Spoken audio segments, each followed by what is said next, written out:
C'était l'ambiance qui est en train de régner ici. Là, je suis à côté de Son Excellence Benin Poko, que vous avez toujours l'habitude de le suivre au micro d'Anita Tako. Pour aujourd'hui, Son Excellence est là pour vous. Bonjour, Son Excellence.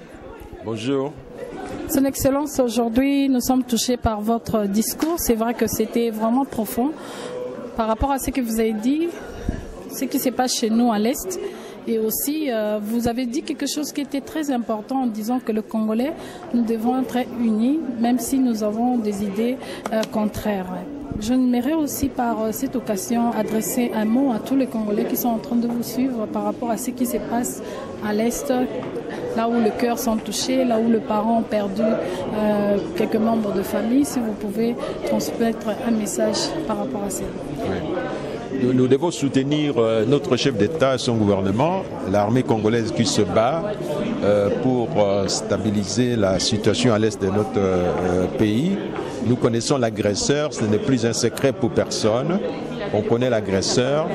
Il faut maintenant multiplier l'action diplomatique parce que l'armée seule ne suffit pas. Dans toutes les guerres, il faut toujours une action diplomatique, surtout dans le cas de l'agression dont nous sommes victimes aujourd'hui. Donc, j'aimerais que le peuple congolais qui se trouve ici en Afrique du Sud se réunisse pour pouvoir mobiliser les amis pour faire des pressions à l'agresseur de quitter la République démocratique du Congo. Nous sommes en train d'établir un programme au sein du gouvernement pour que l'année prochaine, nous puissions atteindre une croissance économique de 2 chiffres. Le président de la République a déclaré devant la nation que d'ici 2030, le Congo doit devenir un pays émergent. Mais ça veut dire qu'au préalable, nous devons pacifier notre pays à 100%. Les 95% du pays sont en paix, mais il reste les 5% à l'Est. Donc il est temps que le Congolais se mobilise. Je me réjouis du fait qu'hier, ici à Pretoria, au stade, à un terrain de football, les Congolais ont organisé les matchs de football. Ils ont partagé un peu à manger, à boire. Même ceux qui s'est déclaré des combattants, tout ça était là. Tout le monde était là pour commémorer cette journée que nous fêtons sous les signes de la méditation et de la prière. Donc c'est une très très bonne chose que tous les Congolais se mettent ensemble pour commémorer cette journée historique. Son Excellence, il y a beaucoup de plaintes aussi au niveau des Congolais qui disent que lorsque les Congolais ont des problèmes de la diaspora, l'ambassade n'a jamais assisté les Congolais. Je ne sais pas aujourd'hui, par cette occasion, qu'est-ce que vous pouvez dire à tous les Congolais qui sont en train de vous suivre? Bon, l'ambassade a un devoir de servir tous les Congolais qui sont dans le besoin, c'est-à-dire surtout les services administratifs. Tous les étudiants congolais qui viennent en Afrique du Sud, nous faisons l'équivalence de diplômes. On n'accepte pas les diplômes congolais par le système éducatif de l'Afrique du Sud. Il faut d'abord que les étudiants passent par l'ambassade pour l'homologation, pour la certification de ces diplômes. Surtout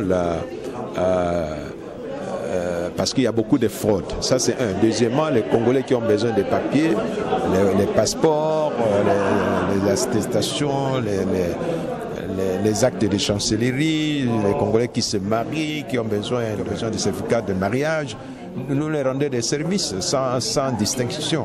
Bon, là où j'entends l'assistance, parfois ils nous demandent des moyens financiers, mais l'ambassade n'a pas un fonds pour venir en aide à tous les Congolais qui ont des problèmes. De temps en temps, nous intervenons lorsque nous avons quelque chose, mais comme vous le savez, nous n'avons pas un fonds. Mon gouvernement ne me donne pas un fonds pour assister les Congolais qui sont dans le besoin. C'est un peu ça. Si par l'assistance, ils entendent de l'assistance financière, là, nous ne sommes pas en mesure de le faire. Mais les services administratifs, nous les faisons. Et vous vous souvenez qu'à la fin de l'année, on distribuait à manger les habits aux Congolais parce que nous recevions des dons de la part des sociétés sud-africaines ou des sociétés congolaises qui opèrent en Afrique du Sud. Et quand nous recevons des dons, nous distribuons ça au peuple congolais. Mais l'ambassade comme telle n'a pas un fonds qui nous permettrait de venir en aide financière aux Congolais qui sont dans le besoin. Alors un problème des documents aussi, parce que les Congolais ont trop de problèmes des documents aujourd'hui et les policiers arrêtent des Congolais sans raison, ils embarquent. Il y a d'autres qui sont à Sainte-Cité, il y a d'autres qui sans raison, ils sont rentrés au pays. Je ne sais pas pourquoi, Son Excellence, ces histoires-là, ça se passe, mais vous pouvez éclaircir, peut-être que vous êtes le président de tous les Congolais, vous connaissez la raison pour laquelle tout ça se passe. Bon, il y a des Congolais qui viennent ici, qui font le Ngunda. Il y en a qui viennent, qui disent que Baboua Kanzoto, ils viennent, ils jettent les papiers et ils restent en Afrique du Sud de façon illégale. Là, nous ne pouvons pas soutenir, nous en tant qu'ambassade, soutenir l'action des Congolais qui vivent en Afrique du Sud de façon illégale. Même au Congo, nous ne permettons pas que les étrangers habitent chez nous de façon illégale. Ça c'est un comportement qui ne peut pas être soutenu. Mais ceux qui sont expulsés, nous leur donnons les titres de voyage, c'est-à-dire les tenants lieu de passeport pour qu'ils puissent voyager, pour qu'ils puissent rentrer au pays. Mais il y a beaucoup de Congolais qui sont sans papier et ils subissent la loi sud-africaine. Là, vraiment, on n'y peut rien. Parce que quelqu'un qui commet un crime ou qui n'a pas de papier, tout ce que l'ambassade, tout ce que nous faisons, c'est essayer de nous assurer qu'ils ne sont pas maltraités. C'est ainsi que nous rendons des visites au centre Lindela au moins une fois tous les 10 jours pour nous assurer que les Congolais qui sont détenus là-bas, ils sont bien traités. Il y en a parfois qui ont besoin de soins médicaux. Nous assurons qu'ils reçoivent un minimum de soins. Mais nous ne pouvons pas faire plus que ça parce qu'ils se trouvent de manière illégale dans un pays souverain. Donc l'ambassade, ce n'est pas un État dans un État, c'est une représentation diplomatique et nous menons l'action diplomatique qu'il faut pour soutenir les Congolais qui sont dans ce genre de situation. Son Excellence, une chose aussi, les Congolais réclament que le passeport coûte très cher par rapport aux visas de notre pays et parmi le visa le plus cher du monde. Que pouvez-vous dire? Bon, les visas, c'est un acte réciproque. Parce que c'est ça que le Congolais paie à Kinshasa pour venir en Afrique du Sud. Donc c'est le même prix que nous utilisons, que nous appliquons aux Sud-Africains qui se rendent chez nous. Ça peut se négocier sur le plan bilatéral, c'est-à-dire des deux côtés, on peut essayer de réduire les frais de ces visas-là. Mais pour le moment, c'est un acte réciproque. Bon, un Congolais qui veut rentrer chez lui n'a pas besoin de visa.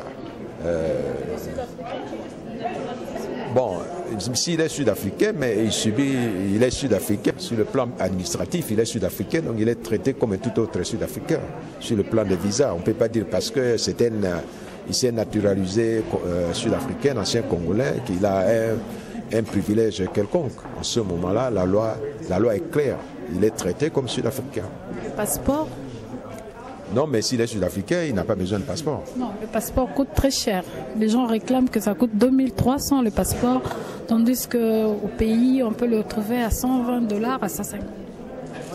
Bon, ce sont les prix que nous appliquons à l'extérieur du pays parce que y a d'autres frais. Parce que, vous savez, les passeports sont imprimés à Kinshasa. Si nous vendons un passeport à un Congolais, nous devons faire un voyage jusqu'à Kinshasa pour aller récupérer ces passeports-là. Il y a les frais de voyage, les frais de séjour. Les passeports, on ne les imprime pas en Afrique du Sud. Donc ces frais-là, nous les facturons à celui qui demande le passeport. Sinon, ça devient difficile de gérer ce système-là.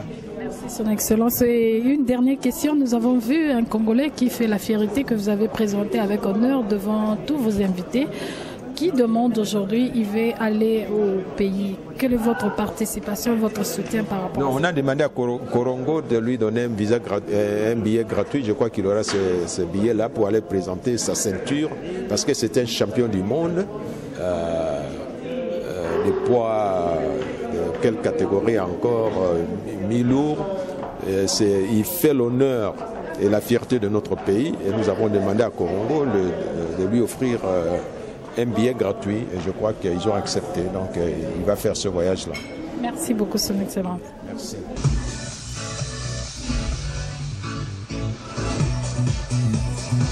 Merci, chers téléspectateurs, de suivre la manifestation de 52e anniversaire à l'ambassade ou quelque part qui s'est déroulée ici en Afrique du Sud. Merci à vous de prêter votre attention à cette humble servante qui a l'habitude de vous faire découvrir des choses ici en Afrique du Sud. Merci aussi à toutes les personnes, vous qui nous avez suivis en direct par des sites internet, vous qui nous avez suivis à partir de Lubumbashi, de Kinshasa. Merci. Je n'aimerais juste honorer une personne qui a toujours prié pour Anita Tako, qui est mon pasteur Bébé Chibangu, que je salue. Je salue aussi une autre personne qui est le sponsor officiel de cette émission, Papa Kale Mode, aussi de Guéno en direct de 100 tonnes, que je salue. Salut Ali Bokuma qui est en train de suivre, le collaborateur spécial d'Anita Tako. Merci à vous, chers téléspectateurs, de partout là où vous êtes dans le monde, de prêter votre attention. Restez toujours branchés. Quant à nous, nous vous disons bye bye.